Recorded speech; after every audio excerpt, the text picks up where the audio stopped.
Boatworks Today is a viewer-supported show. To learn more on how you can get involved and watch extended ad-free versions of these videos, please visit our website, boatworkstoday.com, and click on the top of the heading where it says Support This Show. Thank you.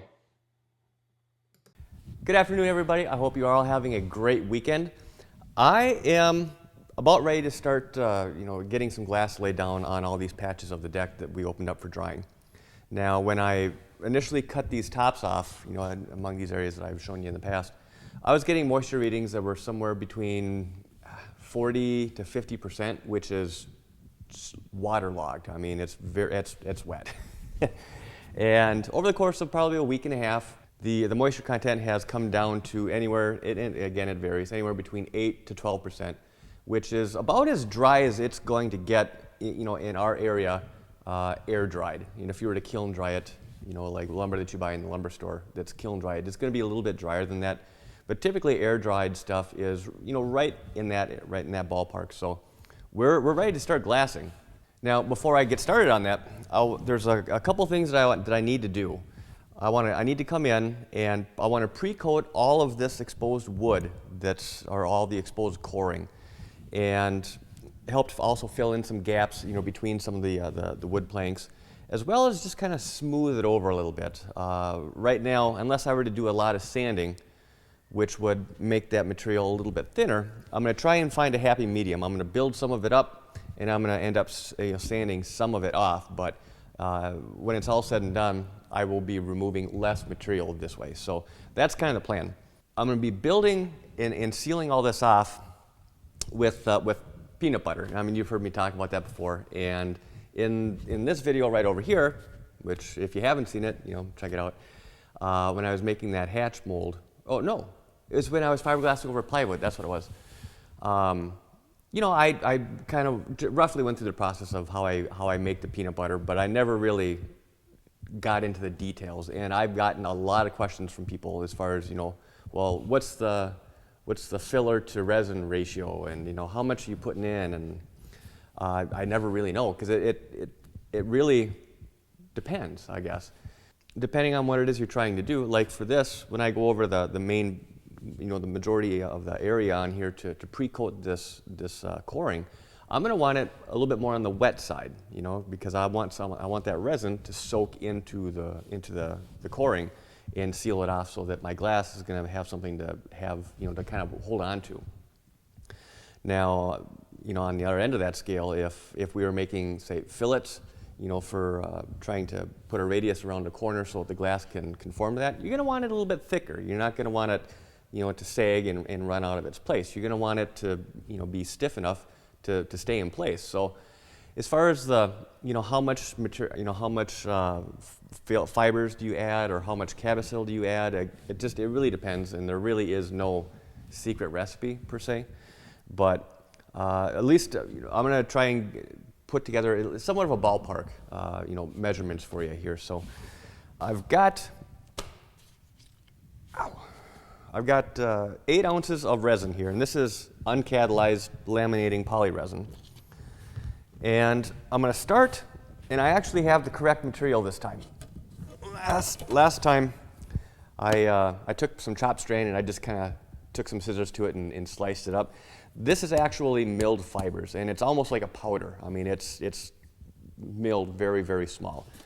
I always start by adding the glass first. So I've got some milled fiber.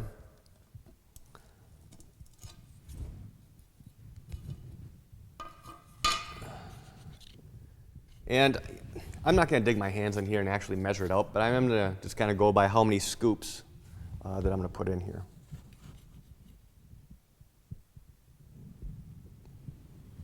Okay, so there's one scoop. I'd say, if I had to guess, I'd say it's maybe 1/3 of an ounce.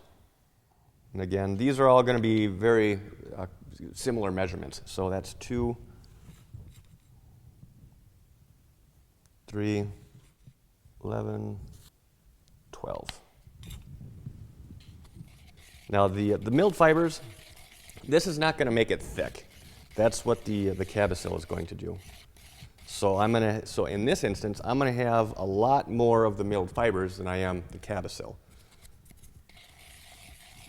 I guess right now the only thing that the the milled fibers is doing is just to give the resin a little bit more body, I guess.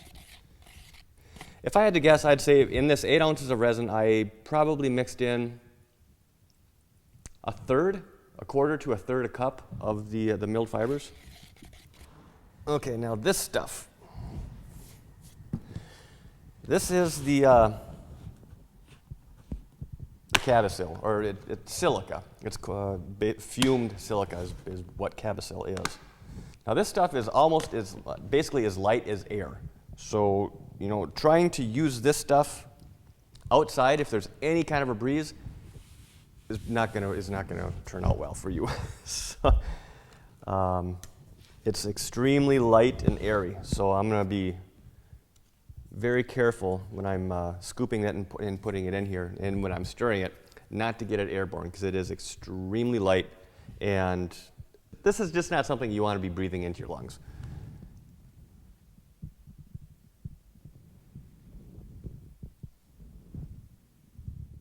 Now, as I mentioned, I'm gonna want to have this, you know, on the wet side, just because of what I'm doing. Now, if I wanted this thicker, it would just be a matter of adding more Cabasil. So if you really wanted an actual paste, you'd probably do close to equal amounts of the glass or of the milled fibers and the Cabasil, possibly a little bit more Cabasil, but probably pretty close to half and half to start, you know, get you in the ballpark. Yeah, that's almost like a gravy, which is about what I'm looking for. Now, as far as other things that you can use, you know, this mixture for, peanut butter, using this project as an example, I'm going to most likely be using this to come back in and fill all of the old screw holes from the previous teak deck, and I have no idea how many holes there are. I mean, I'm guessing a few thousand in here. Now with that amount of area that needs to get filled, this is a very economical way to go about that. I mean, you could also use epoxy, but it is much more expensive, and really for this application there would be no added benefit of using epoxy for that. The new deck itself is going to be bonded down with epoxy, you know, with their fitting epoxy, you know, from Teak Decking Systems. So it's still going to have an epoxy coating over it, just looking to basically fill the holes and seal them up so that I guess belt and suspenders kind of an approach. I could probably get away with not even sealing these holes, and when I'm laying the deck down, just make sure that I force some of that fitting epoxy into these holes. That would probably be perfectly fine. But belt and suspenders, I'm going to come in and try and seal these, you know, and fill these holes first. Also, you know, like on this. Like on this coring here, you know, and when you're laying in new sections of coring in general, you know, you're going to have areas where, you know, two different pieces of coring material kind of butt up together. And a lot of times there's going to be a slight little gap, you know, in between those two pieces of material. You can use this stuff for filling in, you know, thin gaps. If you changed the filler that you use a little bit, if you were to come in and add micro balloons, I believe is what they're called, or glass spheres, then that basically turns the resin into almost of a fairing compound. It sands because the resin itself becomes displaced by the little glass spheres. It becomes a very airy mixture and easy to sand. So it could be another economical way for making your own fairing compound if you want to have a polyester-based fairing compound. Okay, now mech. Let's see. In 8 ounces of resin, if I wanted at 1%, I think I use 2.5 cc's. So I'm going to go just a little bit over.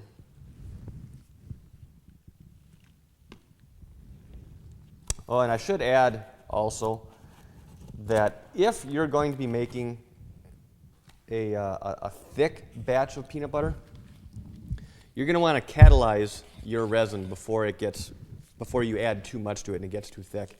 Otherwise, you're not going to get even distribution of the hardener in the resin after it's already pre-thickened. So in this instance, this is perfectly fine. I'll just make sure I give it a good stirring for a minute or two.